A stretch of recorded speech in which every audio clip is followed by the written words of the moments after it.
Great. So, good morning, everyone. Very nice to have you here. After a couple of years of meeting virtually, it was lovely meeting with most of you yesterday and meeting with all of you today in this format. So, it's a real pleasure for me. Those of you who saw the invitation will know that we intended that this session would be chaired by Professor Maria Savona. Unfortunately, she is sick. She wasn't able to fly here from the UK. So I'm happy and also honored to be able to fill in for her. I'll make some brief introductory remarks to try to explain why it is that we're here today. But since we have two very senior and experienced speakers, I'll try to keep them brief so as to get out of the way of our speakers. Okay, I'm a senior fellow at Bruegel. I'm an expert on digital policy. And also, as it happens, a former U.S. government official. I used to be a senior official at the U.S. Federal Communications Commission. Now, this talk today represents the culmination of a 2-year project looking at issues related to the future of work and trying to promote transatlantic dialogue on future of work issues. And there are a lot of future of work issues, most of which are engendered by the rapid deployment of different forms of technology, automation, artificial intelligence, machine learning. These are expected to transform a wide range of jobs, nearly all jobs.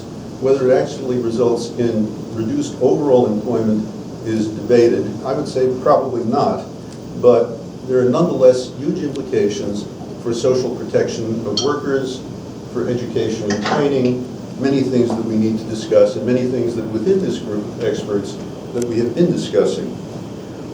Now, the group itself was formed as an initiative of the European Union. Many thanks to the European Union for co-funding the activity, and also thanks to the European External Action Service. I see that they're here today for your sponsorship over the past year. Also thanks to DG Employment for your support. The group was comprised of some 30 experts, half drawn from each side of the Atlantic, really from civil society, not government people, academics, NGOs, trade unionists, business. We had a wide range of participation, very senior, experienced people, and produced good outputs, papers, reports, podcasts, workshops. We'll be clustering the papers over the next week into an e-book, which will represent final permanent output from the project. So we've generated actual results, not just discussion. And that's really been the objective. The project launched in 2020, which was a convenient time, after 4 years where the transatlantic relationship had been under unprecedented stress. It was a good time to be trying to rebuild bridges. And this group, I think, represents something very much in that vein. Transatlantic cooperation is very much in my mind as a professional at Bruegel, the Brussels-based economics think tank, and also as someone who's worked on both sides of the Atlantic, also very much in the DNA of our co-sponsors for the project, the German Marshall Fund of the United States. So again, it represented, I think, a very interesting initiative, one that I've had a great pleasure to be associated with. Now, the speakers today are Tanya Goldman, who's sitting here with me. She's an advisor to Secretary of Labor Walsh, and once again, a very highly experienced professional. We're honored to have her here. Sitting virtually next to me is Stefan Olsen, who's a Deputy Director General of DG Employment. Again, very senior and knowledgeable professional. We're delighted. I'm really honored to have the opportunity to speak with both of you. Again, the session is not live, but it will be recorded and posted. When we get to question and answer, I'll ask people to identify themselves, to give your name and also your organizational affiliation. I think that's fair to the speakers so they know who they're talking to, or where the question perhaps is inspired from. The plan is that the experts will be talking, our wonderful speakers, for about 20 minutes each. I may pose a question or two, and then we'll hand it over to the audience, and I'll moderate the question and answer from there. And I think that's the plan. I think that actually covers everything I needed to cover. If okay with the speakers, I hope this is all right with you, Mr. Olsen, if I have Tanya Goldman speak first and you second. We hadn't actually, good. Okay, thank you very much. So Tanya, over to you. Okay, great. It's really, can everybody hear me okay with the microphone where it is, or do you need me to? I think so. Mr. Olson? So I think the mic is needed for Mr. Olson to hear you well. Okay. You guys are testing my coordination already. Is this on or not yet? Mr. Olson, can you hear me? Okay. Very well, thanks. Okay, great. All right, thank you, Scott, for that lovely introduction. Thank you to Bruegel and the German Marshall Fund for hosting us. Really, thank you to all of you in the room who have been doing this important work for the past few years. And on behalf of the Department of Labor, we really appreciate the invitation to participate today. It's certainly an important moment, as Scott mentioned, to continue this transatlantic partnership and dialogue. We are in a time of many major global transitions, from climate change and a clean energy transition to addressing challenges with public health, with worker well-being, racial justice, gender equity, the growth of contingent work. We have a lot of important work to do in building a better future of work for workers, their families, and for all of our communities. And we should and we must learn and adapt from each other as much as possible in this process. Secretary Walsh speaks of our mission at the Department of Labor as empowering workers morning, noon, and night, not just during the workday, but in all aspects of their lives. In the morning, we know that many families need childcare to enable them to go to work. We know all workers need flexibility. They need paid leave to care for themselves and their family. During the day, everybody needs a safe workplace where they can go that is free from discrimination, that's free from abuse. They need technology that empowers them. They should have the ability to form and join a union, and they need access to education and skills training and opportunities to advance their careers, issues I know you all have been discussing. And to sleep soundly at night, workers need to know that their family can get health care, that they can have access to protections like unemployment insurance should they need it, and that they can plan for secure retirement. And all of these priorities we have at the Department of Labor implicate the future of work. I know many of us in this room, and I have done it personally with some of you, have been talking about the future of work for years. We've been talking about the changing nature of work, the growth of technology, the growth of contingent work, the growth of new industries and emerging sectors. And the fact is, the future of work is already here. Many of these dynamics are not, in fact, new. They're something that will only be realized years from now. They're currently happening. And so today I'm going to focus on 3 priorities we're working on at the Department of Labor to empower all workers morning, noon, and night. First, I'll talk about the department's Good Jobs initiative, how we are focused on creating and connecting people to good quality jobs right now, including in clean energy and emerging sectors. And as part of this work, we're really thinking about how do you ensure all workers, including many who have historically been left behind or left out of the workforce, have access to these good jobs. Second, I'll talk a little bit about our Future of Work project and what steps can be taken to help secure an equitable future of work. And here I'll talk a little bit about both the administration and the department's priorities when it comes to AI and technology. And third, I'll touch on our workforce development priorities, particularly as they pertain to the future of work and what we're really hoping to learn from our partners in the EU. So first, the Good Jobs Initiative. In Future of Work conversations, I know we often talk about kind of the decline of job quality and loss of benefits. And so I want to talk about steps we're taking right now at the department to ensure better access to good jobs. We're focused on economic growth, on ensuring that as we create more jobs in our economy, that these are good quality jobs. And this is a strategy to work across the government, with the private sector, with communities, unions, to make sure that we have strong labor standards that we attach to public investments that we're making, including in infrastructure and clean energy and other emerging sectors. We want to ensure that these are good jobs. And when I say good jobs, I don't just mean good pay. I mean all things that come with it, from benefits and flexibility to how you're hired and recruited, to access to diversity, equity, inclusion, and accessibility. So we actually, in partnership with the Department of Commerce, have released a set of good jobs principles, which is really our framework for how to think about what it means to have a good job. So this is not, for us at the department, just kind of an abstract policy goal or ideal that we have. We are currently at the federal level making unprecedented investments in infrastructure, climate, manufacturing. And to us, this is not just about the physical bridges and roads and semiconductors that we're building. But these are all opportunities to ensure that we're creating good jobs in the communities where they need these jobs the most. Our Deputy Secretary, Julie Sue, for those who don't know her, a tireless advocate for working people, the way she describes this is that families that turn on the faucet to get clean water or sit at their tables to access reliable internet have to do so in homes where they have the economic security to be able to pay the mortgage or pay the rent. So these things must go hand in hand with each other. So just to give you a little concrete sense of what we do in the Good Jobs Initiative, and this is really directed by my colleague Caitlin Walker-Mooney, who's the director of the Good Jobs Initiative, is that we are working with federal partners across the government to incentivize equity and good jobs in over $50 billion of competitive grant funding. So what we do is we engage our partners and our sister agencies, as well as employers across the country, and as I mentioned, working people, local officials, unions, as well, and the opportunities we're creating. So for example, we have an MOU with the Department of Energy.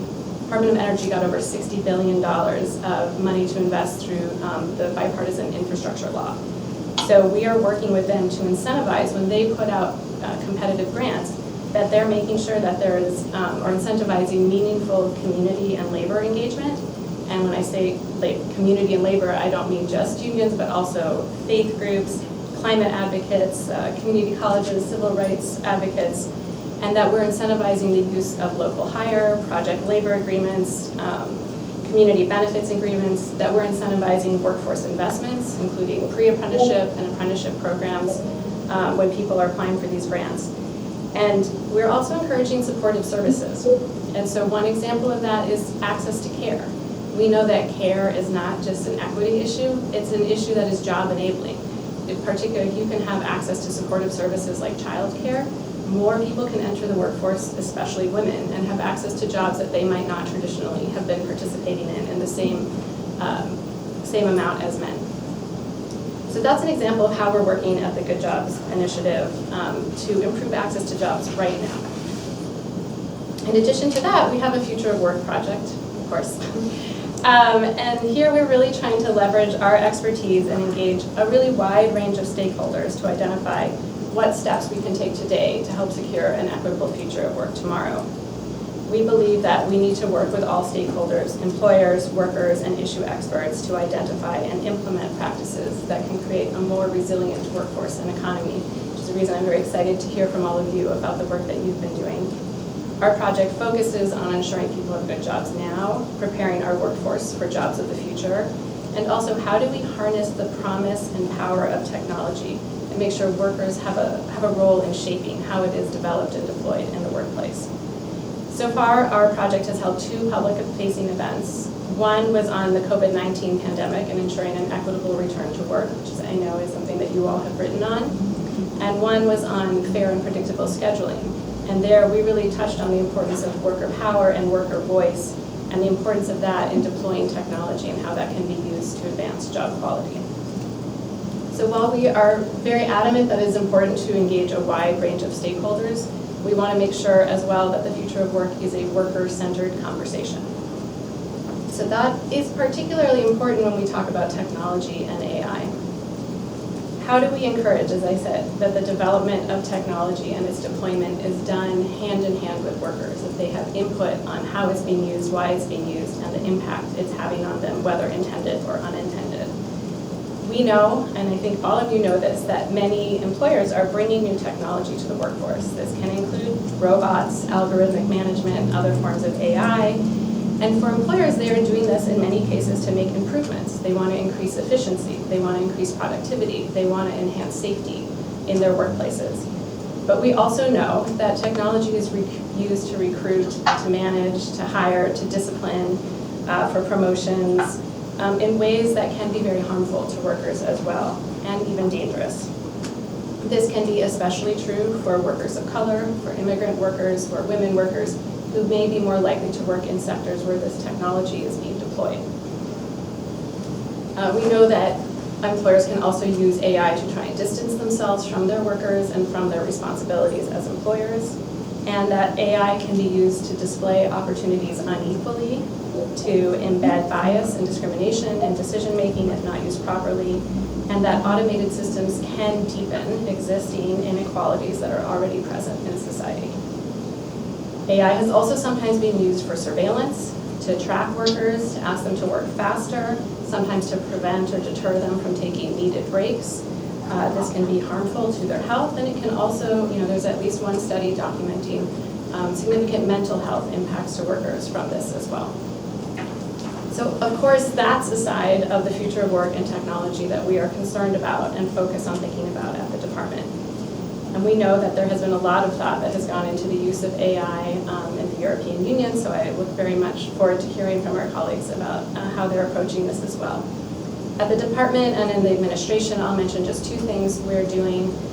One is our Office of Federal Contract Compliance Programs has an initiative with the Equal Employment Opportunity Commission called the HIRE Initiative, where they're really looking at recruiting and hiring and how AI is used in these processes and how to make sure that it advances equity.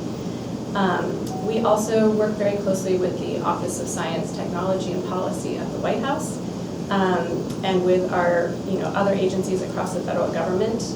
You may have seen the White House recently release what they're calling the Blueprint for an AI Bill of Rights. And this is a document that really thinks about how do we make sure that as we build and deploy automated systems, that they are aligned with our democratic values, that they protect civil rights, that they protect labor rights, and that they protect individuals' privacy. So 5 sort of aspirational and interrelated principles that are laid out in this blueprint for an AI Bill of Rights are that these should be safe and effective systems. So you should be protected from foreseeable harms from automated systems, that you should be protected from any discrimination by algorithms, that these systems should ensure individuals' data privacy, that there should be notice and explanation. You should know if an automated system is being used and understand how it could impact you, and that there should be human alternatives to some of these automated systems. So obviously that's a lot to accomplish. It's a big goal, and it's something that we're going to need to continue having a lot of conversations about. But for sure, guardrails around the use of AI is a place where we are continuing to look to our colleagues in the European Union and learn and adapt from the work that you all are doing. So finally, I just want to touch on workforce development, which I know is a priority for many of you. This is a huge priority for the Biden-Harris administration as well, and also for my secretary, Secretary Walsh. He is committed to investing in workforce development and training programs that will build the future workforce. My colleagues at the department, and particularly our Employment Training Administration, have been very busy this week. It's National Apprenticeship Week. There are thousands of events happening around the country to promote pre-apprenticeship and apprenticeship programs. And we're really prioritizing this both in emerging sectors. We want to make sure that we have a focus on equity in emerging sectors, but also sectors where we know people often talk about a worker shortage. We call it a job quality shortage. And so we want to make sure that we're improving jobs in those sectors and that we're looking to build a strong and much more diverse workforce in emerging sectors. As I've mentioned, we put a special focus on populations who face barriers. This includes not just women and people of color, but veterans, rural communities, and previously incarcerated individuals, amongst others. It's always dangerous to start a list because you're going to miss somebody. And just as an example, this week there was an event at the White House, was the culmination of a 120-day cybersecurity apprenticeship sprint. So we're focused on sectors where we know that there is a demand for skilled workers, and how can we encourage apprenticeships and pre-apprenticeships and build a more diverse pipeline into these workforces. This is another place I have heard Secretary Walsh speak very highly of German models, Swiss models, and other models in the EU for apprenticeship, and he personally is very interested in learning more and seeing how we can adapt and continue to improve our apprenticeship and pre-apprenticeship programs here. Okay, so future of work is a very big topic. I could go on all day, but I'm going to stop there. I look forward to hearing from Mr. Olson and engaging in conversation with all of you. Well, thank you very much for those very clear and very thoughtful and very comprehensive remarks. I noted a number of areas here, for example, intersection on issues of artificial intelligence and its application to the workplace, apprenticeship programs, where I've also felt that there are interesting things in a number of countries, including Germany, where I live, that might be of interest. So I think there are a number of topics that we can easily return to. But I think before we go to any questions, I'd like to hand the floor over to Deputy Director General Olson to provide a European perspective and sort of give us a baseline then from both sides of the Atlantic on what we're looking at on these issues. So with that, over to you, Mr. Olson. Thank you very much, and thanks for the very interesting presentation you made, Tanya. As you said in closing, I mean, how to address the issue of the future work is a real challenge, and I think therefore I first would like to thank Bruegel and the German Marshall Fund for this, and also all the experts, and because the products you've developed is really good stuff. I've worked now for probably 27 years at the EU level in terms of different processes and challenges, but I see the future work debate is really benefiting from this type of exchange, and every time we bring people together and we see different perspectives, we're learning something, and the challenge is really that we have technology, we have workforce issues, competitiveness issues, ethical issues that all come together. So we need everybody in this debate, and the effects is on all of society as you outlined. So our sincere thanks to everybody for investing in this and having produced such good papers. From our side, I mean, there's so much to say and there's so much going on. I think I will start with the issue of jobs and skills. I think there was a few years pre-pandemic, there was this fear that automatization, robotization, AI would be the big change in the labor market. We would lose millions of jobs, and that hasn't really happened. And that's also a historical thing, that we usually have these fears, and then we see that there are so many new jobs created. But that brings us directly to the issue of skills. And you raised that, Tanya, and it's really a major challenge. In terms of, I mean, we see that 90% of jobs really demand digital skills today. And at the same time, if we look at the EU population, we see that, we have something like 40% of the population lacking basic digital skills. So there is a basic gap, which is not only about the labor market, but it's about being a consumer, being taking part in democracy. So it really, as you outlined, it's about all your life is about this. So I think that the skills challenge and the labor shortages we're seeing right now is really one of our biggest issues. And from the EU perspective, we are developing a mix of tools. We have a number of recommendations, because this is an issue where we don't really legislate at EU level, because it's very much a member state competence.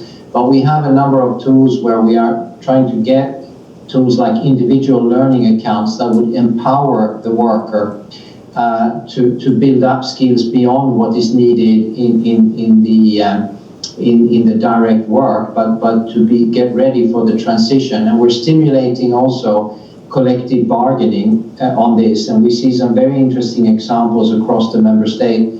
For example, Sweden, the country I originally come from, there are some very interesting collective agreements where, if I describe it very crudely, but you'd have if you work for 8 years in any company, you could take a year off with 80% salary to retrain yourself, for example, into a green profession.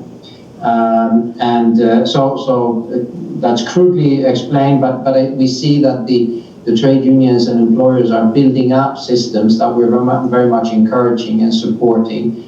And we have the European Social Fund, which is a tool that can be used by all member states, which would have 100 billion euros over 7 years, where we try to focus a lot on this reskilling and the digital skills to be able to also support the green and digital transitions. So I think that's a big part of what we're doing. And our president outlined that 2023 should be our year of skills. So then we will lift up all these tools and have a number of initiatives to try to get business more involved and to bring out good examples in how business can really engage as well in the overall transition, and also bringing in the blue-collar workers into this, because we tend to go into these IT jobs and applications, but it's really for the whole workforce.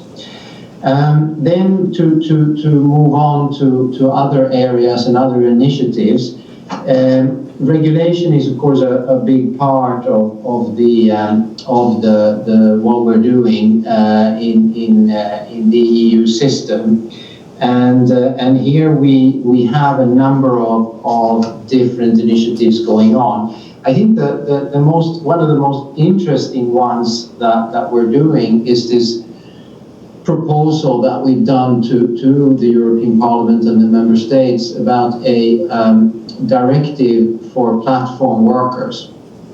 And this is really the first, I think, real future work legislative proposal we're doing with real clout, looking, of course, at a very specific area of the labor market.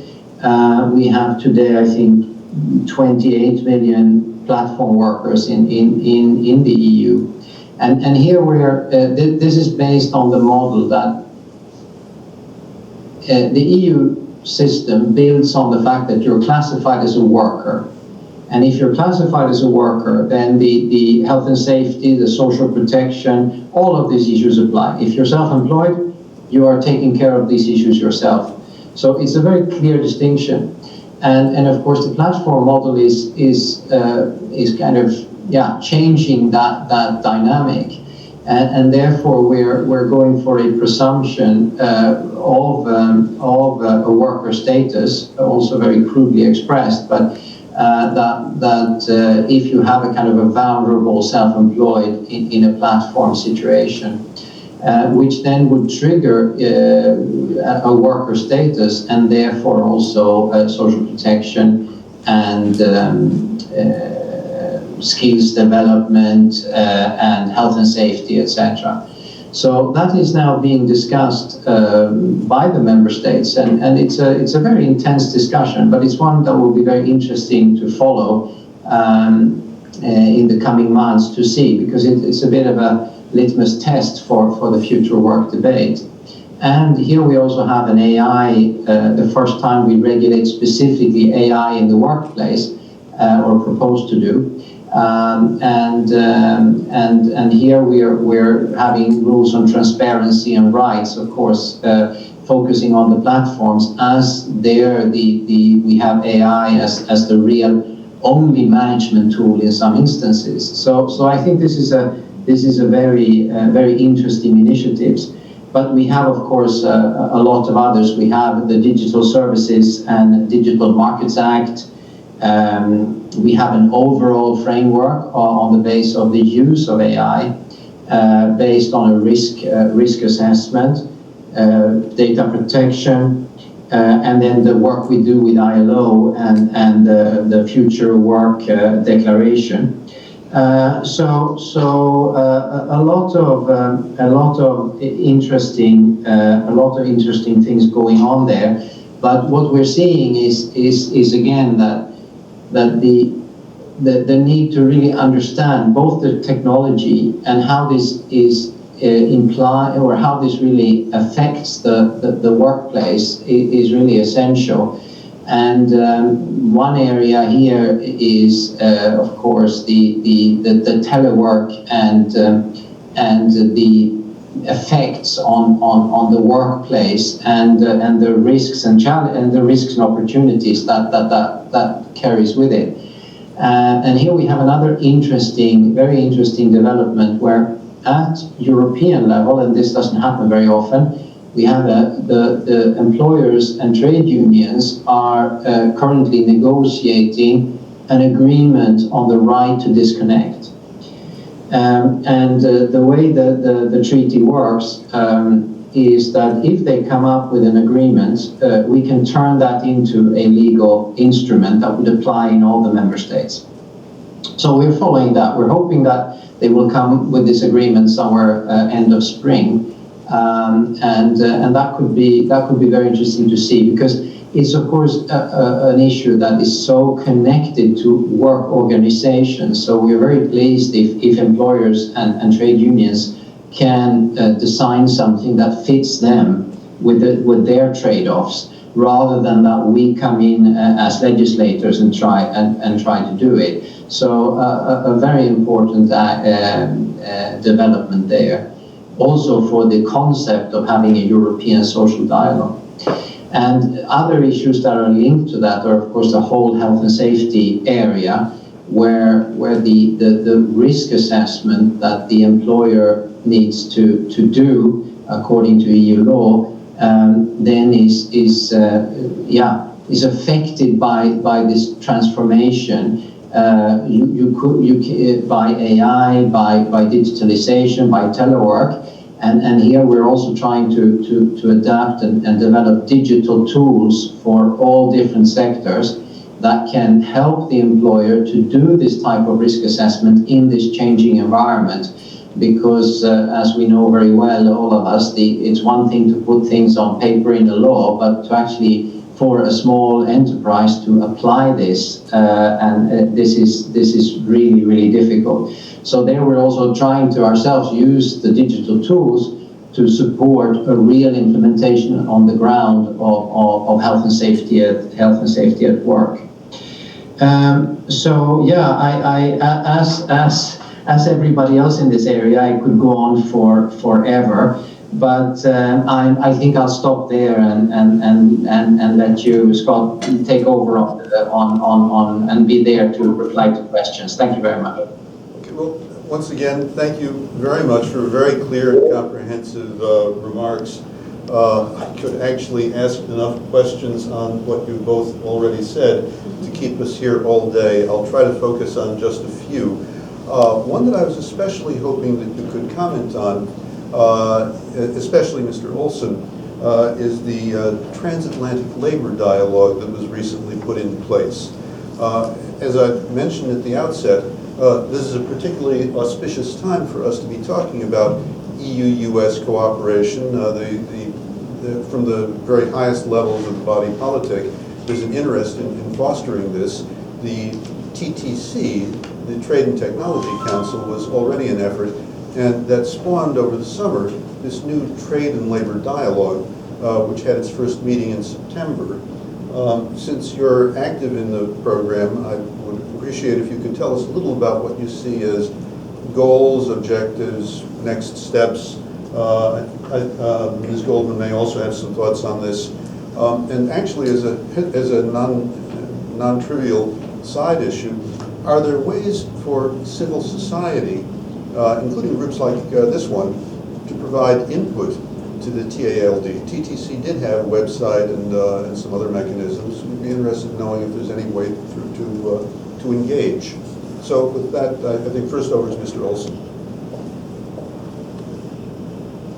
Thank you very much. And yes, the TTC is a very interesting process.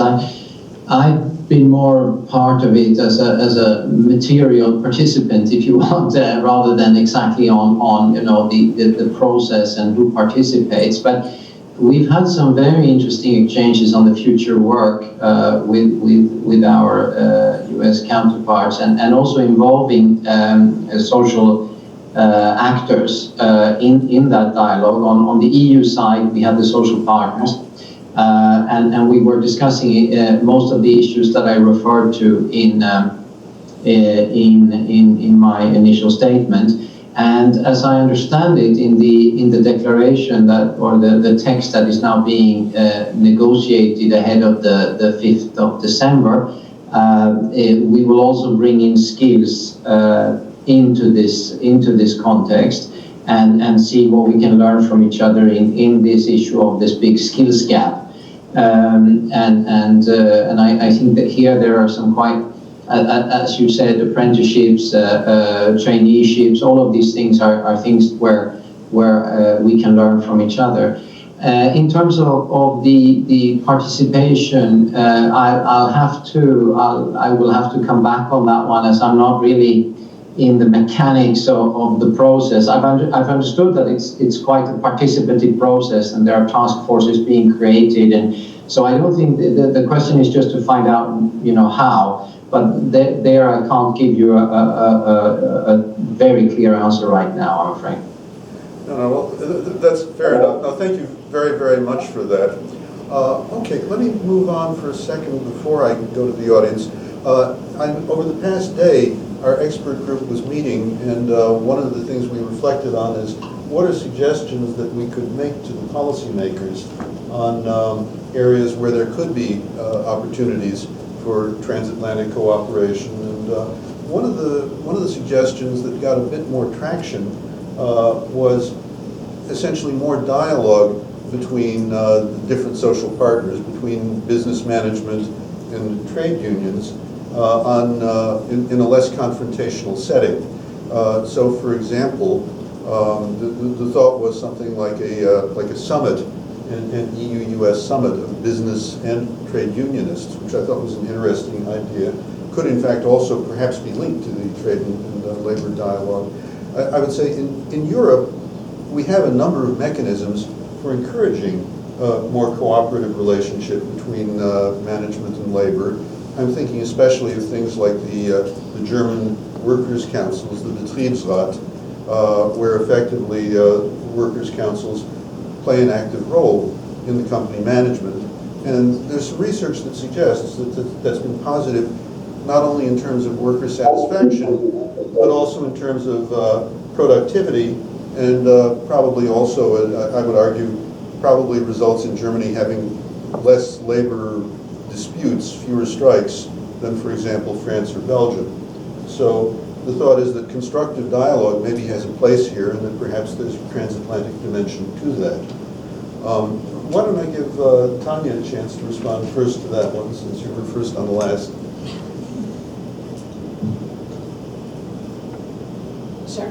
Yeah, I think this is an area where we're definitely interested in what we can learn from our partners in the EU. I think everybody here probably knows that unionization rates in the US and the private sector continue to fall, and that workers' bargaining power isn't where it should be. I think that's particularly a problem at the moment we're in now, of all of these transitions we talked about, of the need for workers to have a seat at the table as we're developing new technology, transitioning workplaces with new technology. And we know that when workers have access to unions, they have better wages. Non-union workers get better wages. And if we look at the pandemic, unionized workplaces had been, like healthcare workplaces had better outcomes, better access to PPE. So we could talk a lot about all of the benefits of that and the need for it in this moment. In the U.S., I think there is more antagonism towards unions. And some of this is just a function of our different labor law systems. Our labor law is quite antiquated, quite weak, it really allows employers to spend a lot of money, and frankly legally a lot of money, on discouraging workers from joining and forming unions. Where they cross the line, there's not a lot of penalties, and so I think there's a lot, as you said, that we need to do to encourage from both sides, like why this is important, why this is beneficial to employers as well. And I think we are trying to look at the EU. Like the EU, as you were discussing, has more sectoral bargaining. Here we tend to look mostly towards bargaining at the establishment or single work site. We have some examples at the national level, like grocery store chains might be one where you'd have a national collective bargaining agreement. But certainly sectoral bargaining, rethinking sort of what kind of evidence workers need to show an employer to show that they want to form a union, I think is another difference we have with the EU. So certainly we're eager to kind of continue this discussion, both in terms of how to change the perception and then how to think about down the road changes to our labor law. Thank you very much for that. Now, just before handing the same question to Mr. Olson, I'd like to point out that you already gave us a very interesting example a few minutes ago when you talked about the right to disconnect. For the American audience who may not be familiar with this terminology, the issue has been that as work from home has proliferated, it's been really accelerated as a result of the COVID pandemic. And a wide body of literature shows that the distinction between private time versus work time has become gray, has become blurred. Therefore, there's been a real interest in a number of European member states that have either looked at or even implemented laws to try to ensure that workers don't get bombarded with work calls or emails at all hours of day, night, weekend, what have you. So that's right to disconnect. Now, what I hadn't been aware of was this process that you mentioned, Mr. Olson, to try to achieve a negotiation between businesses and workers. And I find that potentially a very interesting model of a perhaps less confrontational way to approach a problem that I think is widely acknowledged. In any case, if you could also respond on this whole question of how to achieve some degree of consensus on some issues, at least, between management and workers, I'd really appreciate it. Thank you. No, thank you very much. And of course, the issue of declining trade union membership, and also on the employer side, as we tend to have these employers organizations with a broad membership, that is a challenge as well in the EU. And and then we have, as you already, as you yourself indicated, I mean, we have many different models. So there's not one model of social dialogue, and we see that, you know, when you're going to do transitions like the green transition, of course, models where you have a strong social dialogue and you're able to change the production model without industrial conflict, they are really well placed. This is countries like Germany and also the Scandinavia. So that I think will be a type of a competitive advantage, maybe even when we're moving into a greener economy. And that's something we try to promote throughout the EU, with still, of course, respecting the different national models. But as you said, I mean, I think if we were to think about an exchange about social dialogue and deepening that across the Atlantic, this specific example of the negotiations on telework and the right to disconnect could be a very good example as a tangible outcome. Of course, that requires that the social partners finally agree. Otherwise, it's not a great example. But it is, and I think to say very honestly that this is an issue where we as policymakers really were very happy, as I said initially, that the social partners were ready to take this on. Because it is very difficult as a policymaker to go in and do something that's adaptable enough and with the trade-offs that are needed in a legislative act. So we're very much looking forward to this, because we see, and I think we all experience this, the challenges and possible lack of productivity when you no longer, when these borders between work and private life are completely eradicated. Or, I mean, at least when it's not voluntary. If it's voluntary, that's fine, but that you also have a right to say, listen, I'm now switching off my computer and I'm not, you know, it's 8 o'clock in the evening and I don't want to work now, and if I don't reply to a mail, I shouldn't be sanctioned for that. And that, I think, is important. And it's also important to avoid maybe more draconian measures that were discussed initially. Of turning, I mean, this was never going to work, but there were some companies that were talking about turning off servers and things like that, which then does not really work, and we see that in this economy. So So and it's a very interesting thing, because as it's concrete, it's something that we could build a discussion on when we hopefully have the agreement this summer. Thank you very much. I agree. That seems like a very promising line. Just a quick... Can I just Oh, I'm sorry, please. Can I just add on to that? Just, in the sense that this is an issue for frontline workers and workers who don't work from home, but who also work in person and has been for some time. And just this idea of kind of being on call all the time, not knowing what your schedule is, being asked to stay late, being asked to come in early. So I just wanted to give one example as it relates to unionization and this dialogue as it benefits both employers and workers. We held an event at the Department of Labor last month, and one of the workers who came, Karen Najee, is an AT&T mobility retail worker in Georgia. And she talked about, she used to have a job in a different, for a different company at a different store, and the schedule didn't work for her. She couldn't study for tests and know that she could further her education because she'd be asked to stay late the night she needed to be studying. She had a growing family, she couldn't be there for her daughter. So she actually applied for and switched jobs to AT&T because she knew it was unionized. And she's been there for 11 years. And if you think about retail, that's a very high turnover sector.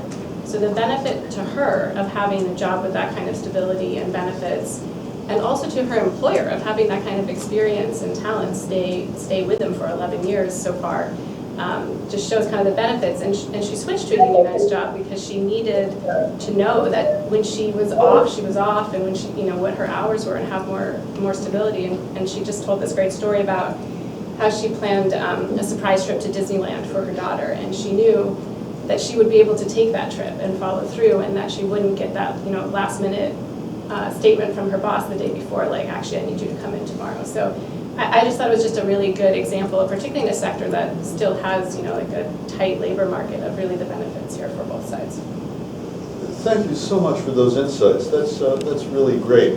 And of course, it's a good reminder too, when we talk about increasing labor flexibility.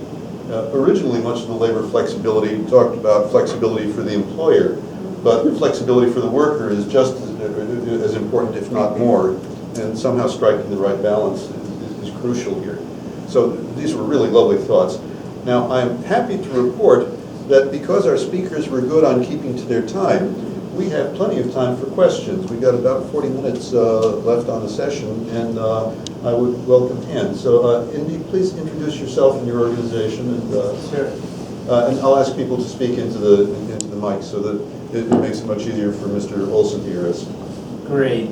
Thank you, Scott. Thank you, Mr. Olson. Thank you, Tanya, Ms. Holden. So I wanted to ask two questions. One is the extent to which there are efforts in either sort of jurisdictions to invest in and shape technology to complement and support workers, because otherwise I think employers are going to drive technological innovation to meet their needs. And the other is if there is a way to simplify for us, sort of maybe thematically, where you have the tools to address those things that are changing and where you don't have the tools. From Mr. Olson, it sounded like there was a big push for a lot of legislative changes. Tanya, it seemed like you all are just being very creative within the tools you do have.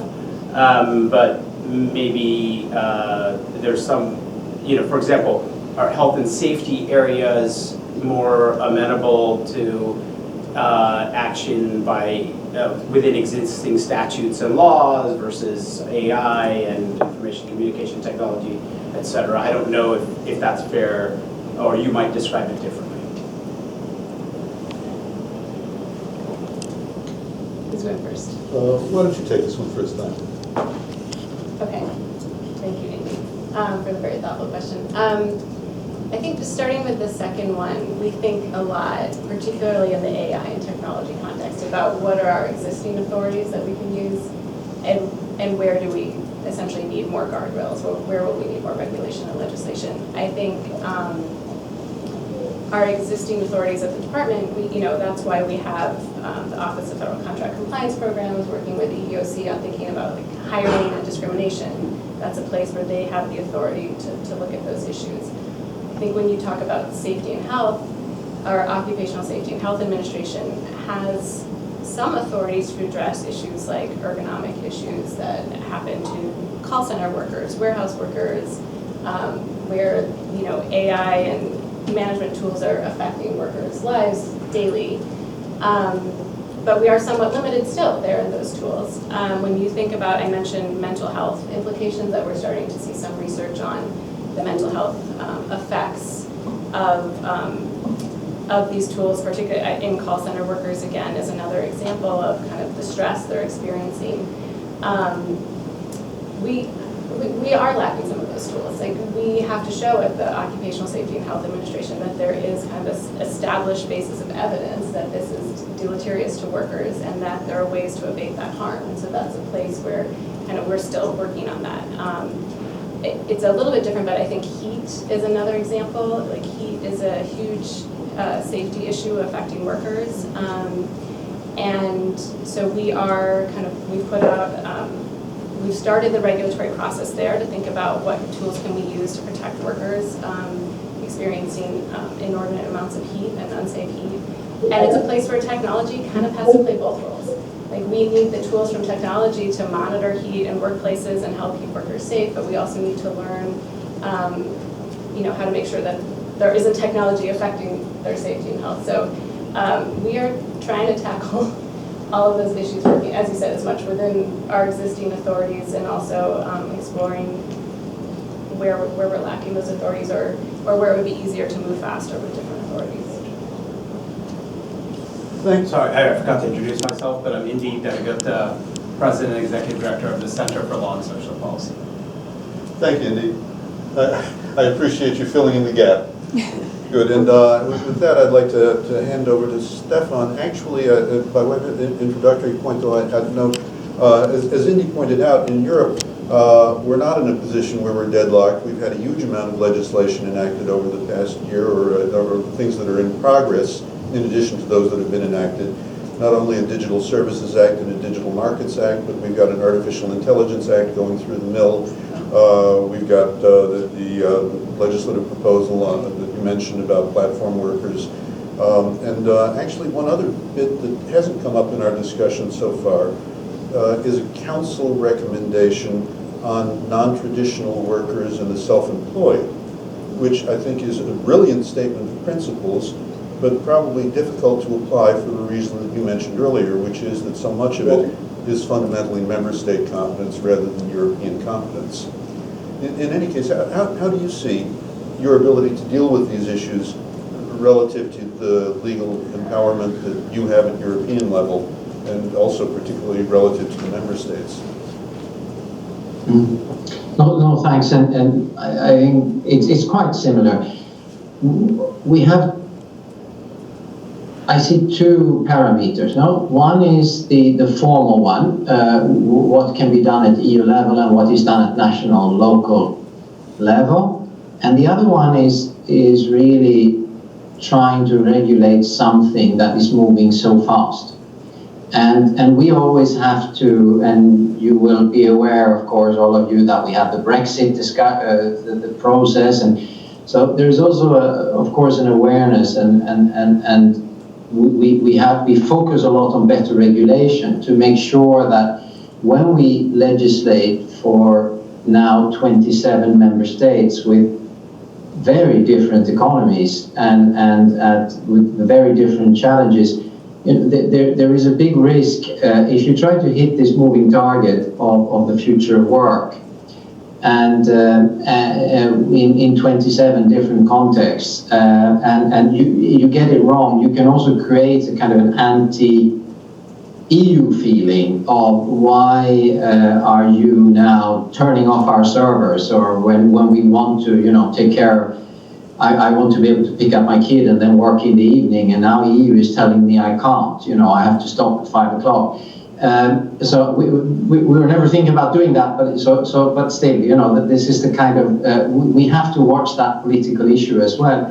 So, but I think for us on health and safety, yes, we have the competence, but on an issue like you mentioned, Tanya, on heat, which is a very important one. we are also trying to be wary that we create legislation that is flexible enough and rather complemented with practical tools, because there's no way we can go in and set a certain temperature or the way you legislate in the tourism sector or in the steel sector is very different on an issue like heat. So and you compare Sweden with Greece as well, no? So here, so there we in theory we would have a possibility to propose legislation, but we were very careful not to overstretch it. I thought that the first part of the question was very interesting as well, the investing in and shaping technology. And here we have taken quite a step forward at EU level by creating new administrations that deal with digitalisation, where we recruit experts and we try to address that and have quite big spending programs. But we're very far behind on that one, and I think it's really a key area where one could also recommend to us policymakers to maybe be a bit more proactive rather than reactive, and try to go in a bit before to prevent some of the issues or to shape them before. So I think that's a very interesting path, but I wouldn't say we're very good at it. Great. Thank you so much both for very thoughtful answers. Maybe just to clarify for an American audience, in Europe, it's actually the European Commission, the executive body, that also proposes legislation to be then voted on and amended as appropriate by the European Parliament and Council. So the initiative actually rests with the Commission. It's different from the American system. Also, when he referred to better regulation, this is a standard buzzword. It's capital B, capital R. And what that signifies in Europe is a process where there's an impact assessment done as to what the expected effects of legislation will be, and subsequent periodic evaluations ex post, after the fact, in other words, to see how it's actually worked out and whether the predictions were fulfilled. So it's something that, again, these are different from U.S. process, and I thought they might not be obvious to an American audience. Well, what sort of impacts are considered? It would depend on the legislation. Stefan? Yeah, I mean, it's quite, for a civil servant like me, it's a very stressful process. So we would pursue, take an easy one, you know, we've just proposed a heavily reduced limit value for the exposure to asbestos in the workplace. And we do a scientific evaluation, but then we also do a sector evaluation on how many SME jobs will be lost, and how will it affect the structure of the sectors, how many, you know, will this mean that we can only have big companies that can afford the investment? So we have to weigh basically the life saved against the number of jobs lost, and it's tough, but and that is of course important, because we have these 27 different contexts, which are, I would say, a lot more varied than American states. And therefore, something that looks good for me as a Swede might apply very differently in Bulgaria, and therefore we need to make sure that we go through this. But it's quite a trial, but in the end, a very good thing. Thank you very much, Stefan. I think we should move to another question, and we have time for some questions, so please. No, come on. There we go, please. Steve Gray with the National Employment Law Project. Let's say again. Steve Gray with the National Employment Law Project. So you, Tanya, you talked specifically about AI and its use in HR and protecting workers and plans for that. And I'd be interested to hear from both the EU and DOL on this. But is there any effort in looking at the use of AI in adjudication of eligibility for government benefits? So you may have seen in the news recently, the state of Michigan just allocated $20 million to settle a case where AI went really bad in adjudication, and where they had falsely accused 40,000 unemployment insurance claimants of fraud. The decision, you know, the the automated decision process said they had committed fraud and started collecting benefits back from them. So I'm just wondering, is there any look at the use of AI in the administration of social insurance programs? Why don't we have Stefan speak first to that one? I'm thinking actually of some things in the Netherlands and also certainly right of explanation, which shows up in GDPR and elsewhere. I think I'd welcome what Stefan has to say on this for starts, and then we'll hand over to Tanya. Yeah, you might know more about that than I do, but no, the AI Act is important because we take this kind of risk-based approach. So that's a start, and that was a process of really learning from our side, because to understand AI, and we know we lack AI specialists, so the dialogue with business community was very important. But I think the principle that we apply here, it is really that AI can never be an excuse. So whoever is responsible, if it's the employer, the policymaker, is fully responsible if they do it in a non-AI, algorithm way, or let's say recruitment or handing out benefits. The fact that you're using an AI system, it does not change any obligations, and that's really the starting point. When it comes to the more specific issue about social benefits, or that is really a national competence, and so maybe Scott, you have more examples of that yourself, but. Well, I was particularly thinking, for example, in the General Data Protection Regulation, if memory serves, there is a right of explanation that says that AI algorithms should be explained, that people should be able to see what was done. I think there may be an explicit reference also to the use in that case for employment, but this becomes, I believe, much more explicit in a piece of legislation that is not yet enacted, but where there's a legislative proposal before the Parliament and Council, and that's the Artificial Intelligence Act. So there I believe these issues are further expanded on. Since it's not enacted, we can't say exactly what it will be in the end, but clearly it's been an issue, and there's been a sense that I believe in the risk-based assessment, I think they refer to employment decisions as being particularly one of the high-risk areas. Yes? Okay, I see a nod. Yeah. So I'm remembering that. Yeah. Yeah. So that this is perceived as an issue, and I think this is something that probably the U.S. will want to think hard about. And with that, over to you, Tanya. Yeah, no, thank you. It's a great question and a great point. And it is something that we reference in the Blueprint for an AI Bill of Rights, or our examples from unemployment insurance context and access to benefits. I think probably Indy knows some of these off the top of his head, but we have too many examples from the pandemic of how this, kind of the effects of AI and unequal access to UI. At the department, we have launched a UI modernization effort. One of your former colleagues, Michelle Evermore, was critical to that endeavor, and it's continuing under other leadership right now. And that's certainly one of the components, is really thinking about the technology that the states are using and how we can improve it in a safe and effective manner.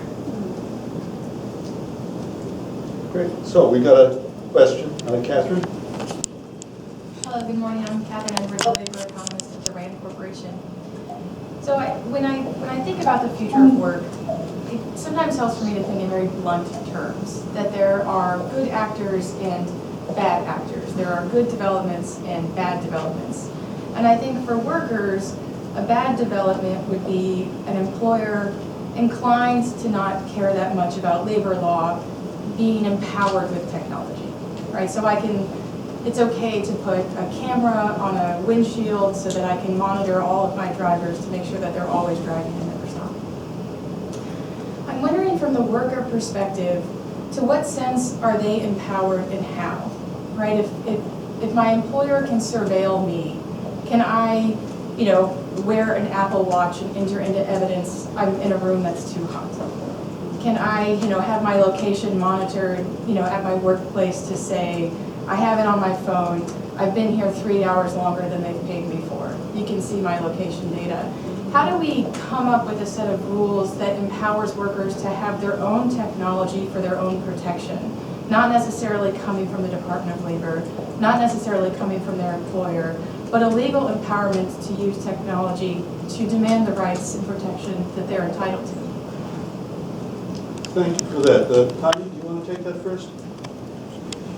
Sure, I love that question. I think it's just two things. One, yes, we have to use technology to empower workers as well. I think an example from outside the department that I love is an app called Work It that was developed by United for Respect and others. And this is an app that for Walmart workers where they could talk to each other about their rights at the workplace. And instead of trying to go to HR, which, we understand there were lots of impediments to accessing your information and your rights in some stores, they could go on the app and say, I don't feel well, do I have the right to sick time, can I go home now? And they would get an answer, and the app uses an AI bot to learn and provide information. So this is a completely worker, organized, developed technology to empower them and access their own rights. I think the challenge we see is kind of why I mentioned the heat thing. It's hard to regulate in this space because technology is good and bad, right? I mean, it's not technology is good and bad, it's the way it's used, right? And so, when you're trying to regulate, we see surveillance used in workplaces, and it was used during the pandemic, employers would say, to, encourage social distancing and monitor where workers were and were they 6 feet apart from each other. Obviously, that same technology can be used to monitor workers and see who's talking to who and if they're organizing. So I think we have a real challenge in figuring out how to focus on the impacts on workers of the technology and not just on the technology itself. Boy, that's a great but a scary answer, isn't it? Thank you very much for that. And with that, over to Stefan. What do you think about this? No, I fully agree, but this type of discussion that we're having right here, and I think also, with the social partners, a very important thing, because if we are going to a more of a knowledge economy, and a lot of the low-skilled jobs are disappearing, which we're seeing, and taken over by AI, for example, then the issue of losing the issue of the monitoring, which a constant monitoring will possibly be also detrimental to productivity and creativity, and so and also if we're now fighting for, because of the labor shortages, we're fighting for workforce basically, then this might actually be something that is sold to the employer, because somebody's selling these tools, but which actually is going to be put a negative on the balance sheet in the end, because the workers are not going to feel good, lose autonomy, and just be watching, not being creative. Depends on the type of job you have, if you want to be a bit harsh, but in the type of jobs that I think both the US and the EU want to build on in the world economy now, this does not seem to be the type of tools that are going to help for the new economy. So I think that's another aspect of it. But on the issue of, yes, it's an interesting element that we'll be discussing, and we have a big health and safety summit in Stockholm in May. I think one of the issues that will come up is this issue of risk assessment, that we really need a risk assessment that is constant. We have so many burnouts, we are losing have so many sick days now, and we can't afford it. So in that way, that you could have tools where there is a joint risk assessment, where the employee takes part much more in the risk assessment of, am I now being too stressed? And can report that, of course, without being monitored in a way that then impinges on the ethical issues here. But that's an interesting element, because labor inspectors are never going to be able to control all of this. So I think they are a cooperation between employer and employee with some tools. That is a very interesting way to go. Thank you very much for that. Now we've got the next question. Thank you very much. Lavina Spasu from the European Social Observatory. Thank you very much for your insightful presentations. I really appreciated the example of personifying policies through the retail worker example. This is so nice to have this kind of examples. Thank you very much. And I have a question to Stefan Olsen. So the first one pertains to the 2019 recommendation on access to social protection. We know that there won't be a follow-up of this recommendation for the moment. The process is finishes now with the Council's report, and then there is nothing that is foreseen. And so I've been wondering, we are now about to release a report on transparency of social protection, which we wrote within the framework of the European Social Policy Network for the Social Protection Unit of DG Employment. And so we take into account two main strands, so access to information, so automated applications and access to basic information of rights, etc., simplification of rules. And so I've been wondering, do you see a scope for a future initiative on transparency of social protection at EU level? I don't know, recommendation or a tool.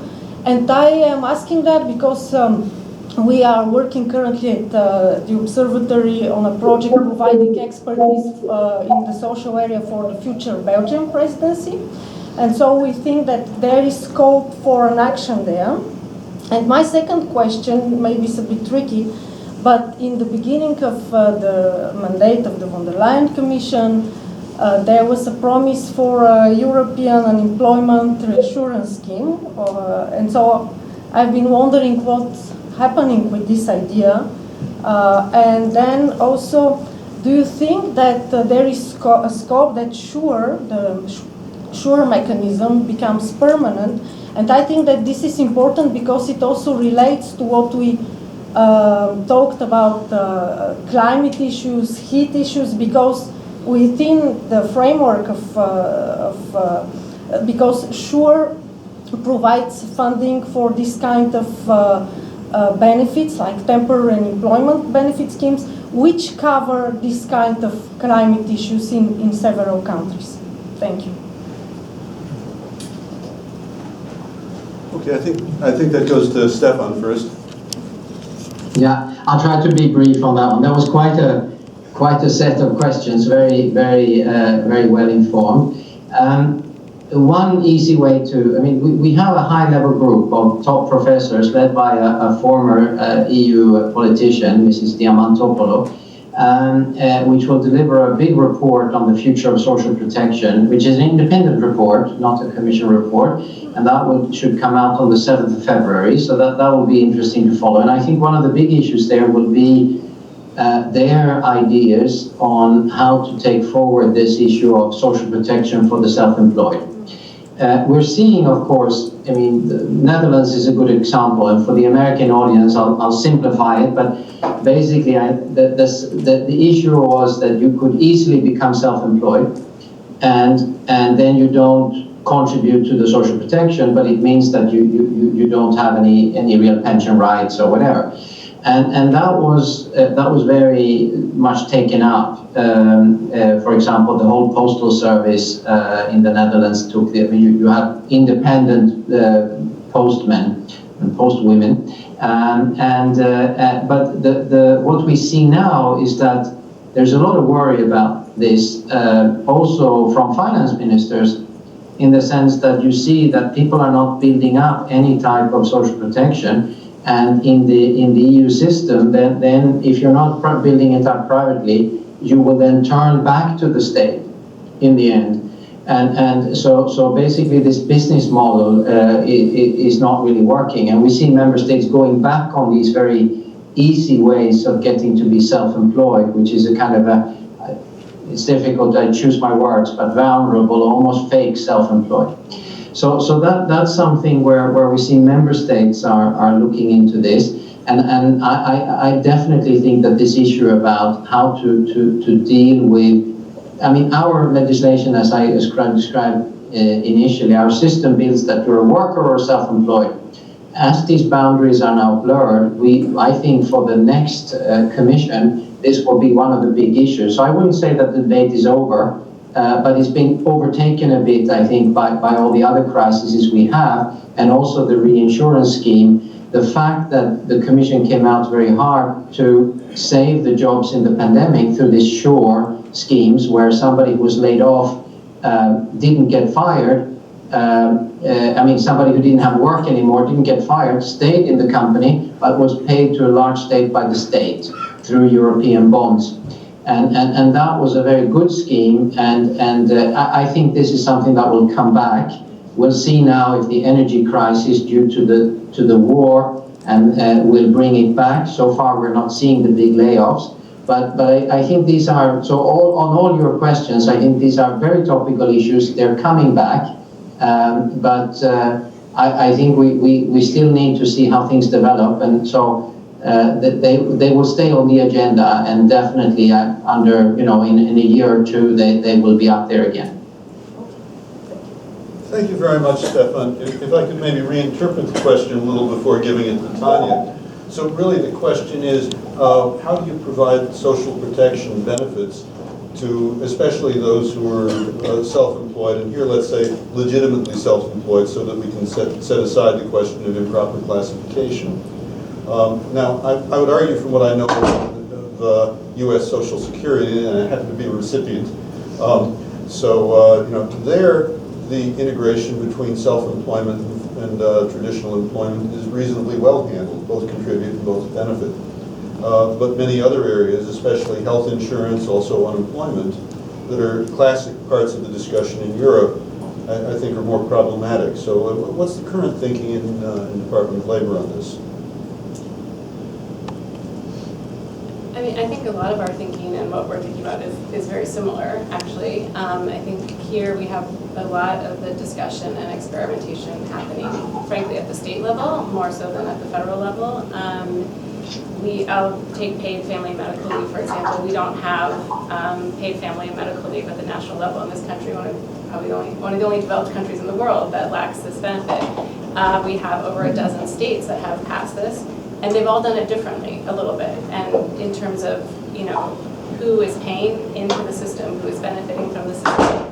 And it's a place where self-employed, in many states, self-employed workers can essentially buy in by choice and then receive those benefits, but are not necessarily going to be covered and protected if they haven't made those decisions ahead of time. I think in the pandemic, we saw many people's not just slipping through the cracks, but it really highlighted all of these challenges we have. That's why Congress passed the CARES Act, where they extended unemployment insurance. They provided paid sick times in the private sector, paid sick leave in the private sector for the first time, but that was limited and doesn't exist anymore. So I think it's an important conversation that we need to keep having, but we certainly have not reached any answers at the national level. But I'd be curious to hear from my American colleagues what you think as well. Thank you so much for that. So this sounds like yet another area where the challenges on both sides of the Atlantic are similar, the desires are similar, the actual way to implement them under existing institutional arrangements may turn out to be quite different. Well, I'll tell you, I think we have time for one more chunky question, and then I'll give the speakers an opportunity to make closing statements if they wish. And I see that Indy has his hand up. Normally I would say I'd give a chance to someone who hasn't spoken yet, but I don't see any other hands up. So Indy, over to you. Thanks, Scott. So I think both the EU and the US likely will have to welcome more immigrants into their labor force in the coming years. Maybe partly because of the climate crisis, partly because of demographic change. And I wonder what you all are doing or how you're thinking about preparing for that shift, both when it comes to social protections, integration into the labor market especially, and even thinking about the balance of migrant workers versus immigrants who permanently shift and move into the jurisdictions? Thank you very much for that. It's a great question. Immigration has been a huge issue in Europe. It was an enormous issue with the war in Syria in 2015. Becomes an issue again with Ukraine, and a big issue. So why don't we go first to Stefan and then to Tanya on that. Stefan? Yeah. No, our demographics and clearly show, I think, on both sides of the Atlantic, we need immigrants, and we need to do this in a well-structured way. With Ukraine, we took some, it was some very good decisions and forced the EU to take some very good decisions very fast. So we basically gave all Ukrainians the possibility to participate on the EU labor market as EU citizens, with access to all the tools. And we have a nice little legal thing that we can do this, and that was great, and I think it helped a lot of people, and also this was combined with a big, really a very nice or civil action of taking in people in families, so the combination of giving the rights with this commitment of people across Europe to really accommodate all these refugees from this terrible war.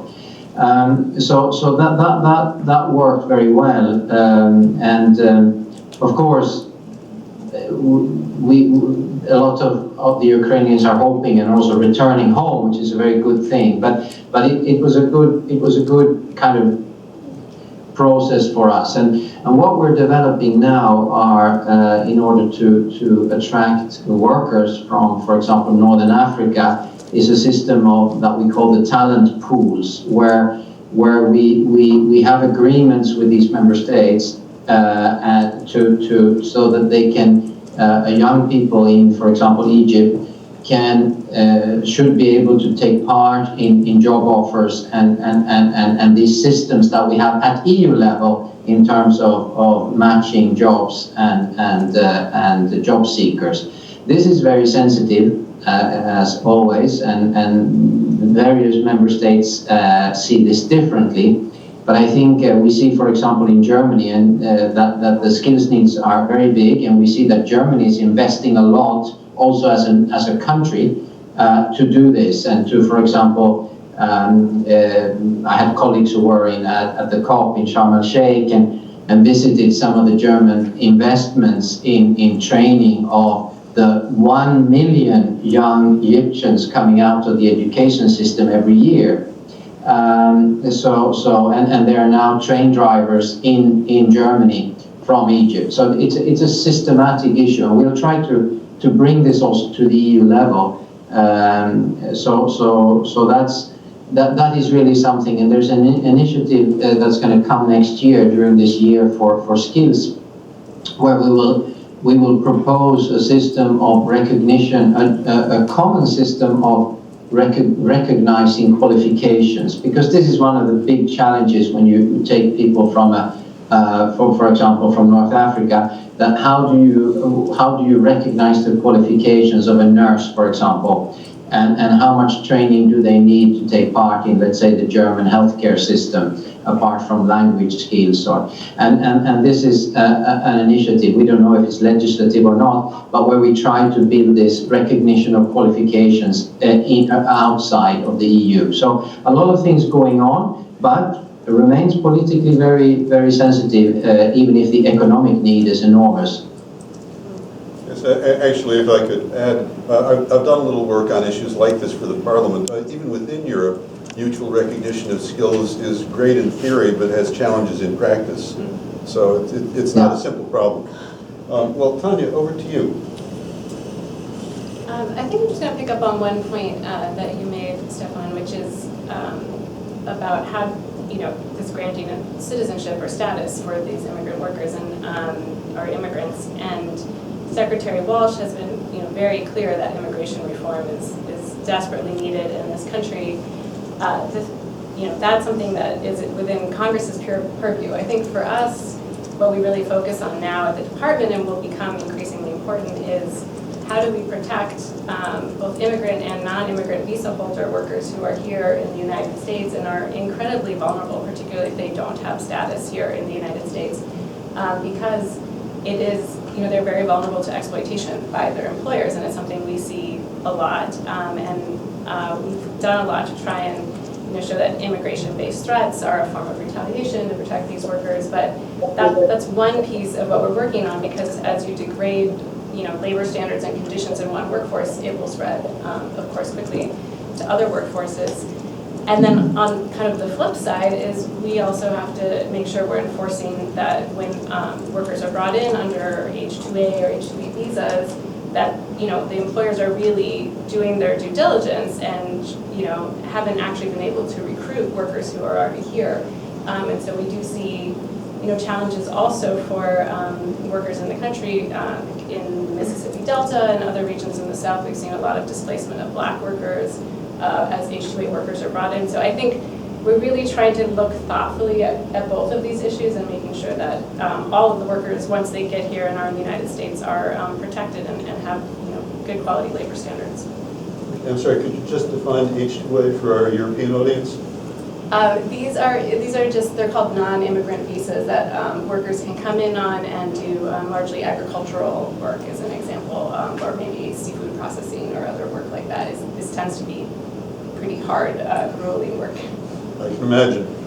Okay, well, we're coming to the end of our time, and it's been a marvelous conversation.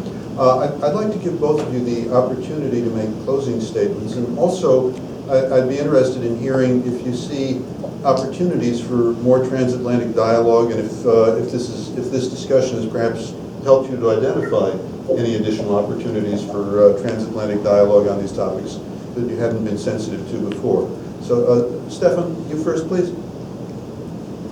Yeah, no, definitely, and I think this area of the moment we're in right now is really one where we can learn a lot, and we see that in the TTC and in this type of discussion, that every time I think we pick up and we see that we're doing similar things, and the fact that there are some differences in the way the economy and labor market is built does not matter that much, because the way we address the challenges will anyway have to be new thinking.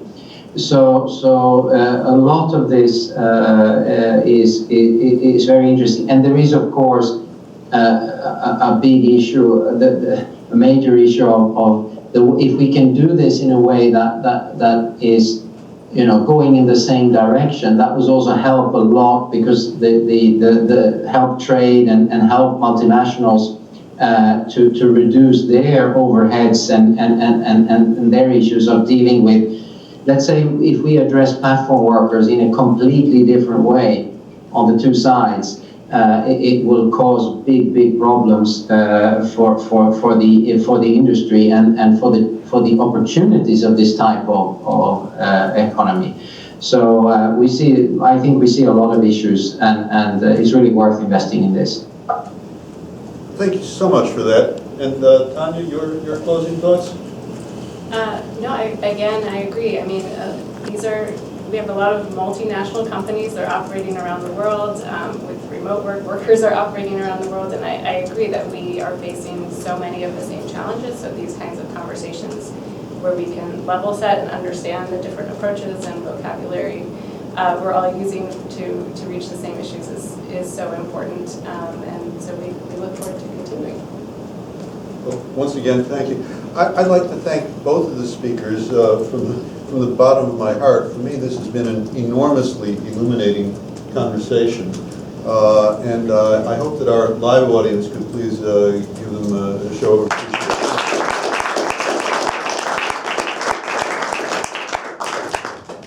Good, and with that, I'd also like to thank the European Union for having co-funded the project as a whole, including this session, the External Action Service for their steadfast support, and also DG Employment likewise. And also our colleagues at German Marshall Fund for providing these very nice facilities and the video and audio support. And with that, I think we can close. Once again, thank you so much for a very, very enlightening discussion.